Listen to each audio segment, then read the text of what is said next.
নবীর চাইতে ভালো মানুষ আর কেউ ছিল না।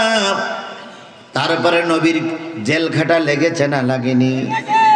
দেশ ছেড়ে পালায়ন করে চলে যাওয়া লেগেছে না লাগেনি?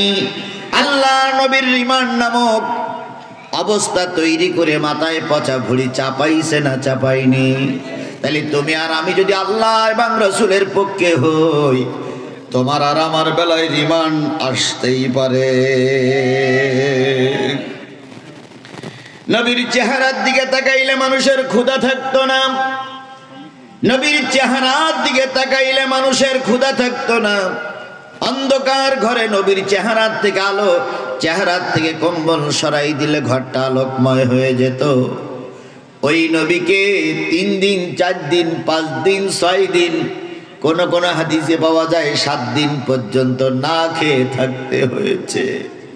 ক্ষুধার যন্ত্রণায় পেটে পাথর বেঁধেছে, ভুট হয়ে পড়ে থাকতেন নবী। হযরতে হাসান যে বলতেন না না, নবীজি বলতেন নানু ভাই, সোজা হয়ে দাঁড়ানোর মতন শক্তি আমার নাই।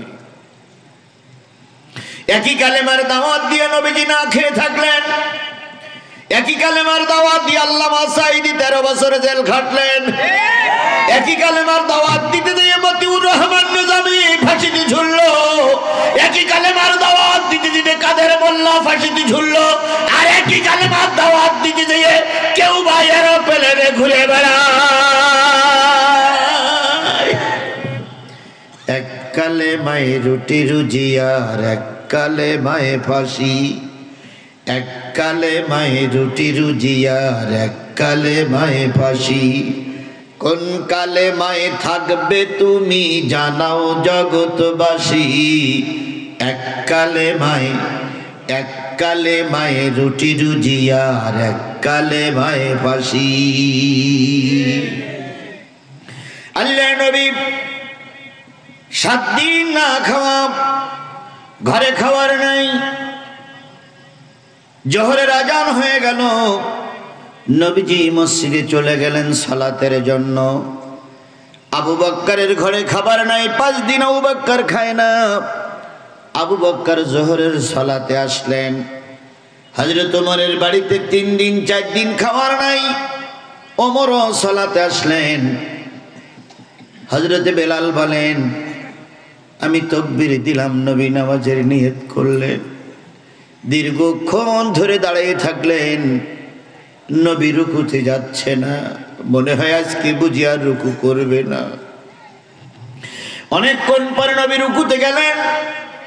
বেলাল বলেন, কতক্ষণ যে রুকুতে ছিলেন আল্লাহই ভালো জানে।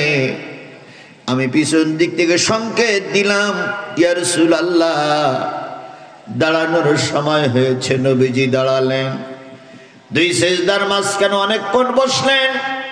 আবার সেজদা করে নামাজ যখন শেষ করলেন, আস্তে করে বেলাল জি বলেন, ইয়া রাসূলুল্লাহ, অনেকদিন আপনার পিছনে সালাত আদায় করি, নামাজ আদায় করি, কিন্তু আজকের মতন এত দেরিতে নামাজ আর কোনোদিন আদায় করতে দেখিনি। ঘটনাটা কি?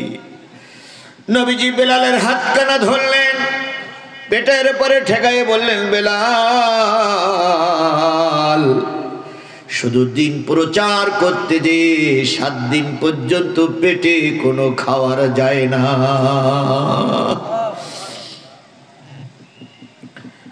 নবীজি নামাজ শেষ করে ঘরে গেলেন। আবু বক্কর নামাজ শেষ করে ঘরে গেলেন।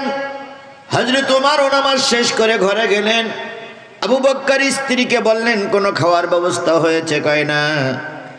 ওমরও স্ত্রীর কাছে জিজ্ঞেস করলেন, কয় না। হযরত ওমর চিন্তা করলেন, রসুলের দরবারে যাই, রসুল যদি রুটি আর খেজুর খায় আমাদের না দিয়ে খাবে না। হযরত ওমর চলে আসলেন মসজিদে নববীতে, হুজরাখানার সামনাসামনি বসলেন।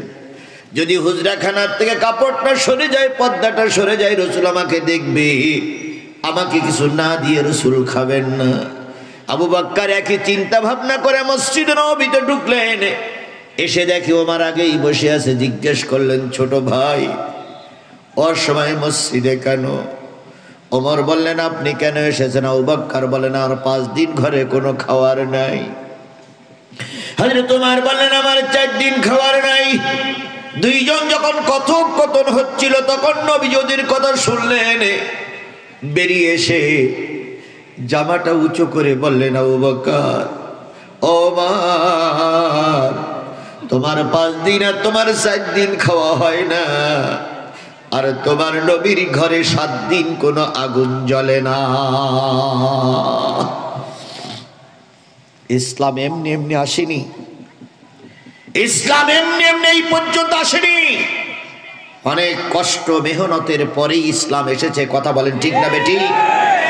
সেই ইসলামটা যদি আমরা প্রকৃত মূল্যায়ন করতে পারতাম, আল্লাহর কসম কারোর 7 তলা আর কারোর বাড়ি গাছতলা এটা হওয়া সম্ভব হতো না। বাংলাদেশের যত সরকার এই পর্যন্ত এসেছে সকলেই তাদের আখিরাত গোছানোর জন্য চেষ্টা করেছে। কথা বলে ঠিক না বেটি? যেই বলে দুর্নীতি দমন করার জন্য চেষ্টা করবো, সেই আগেই দুর্নীতিবাজ হয়ে যায়।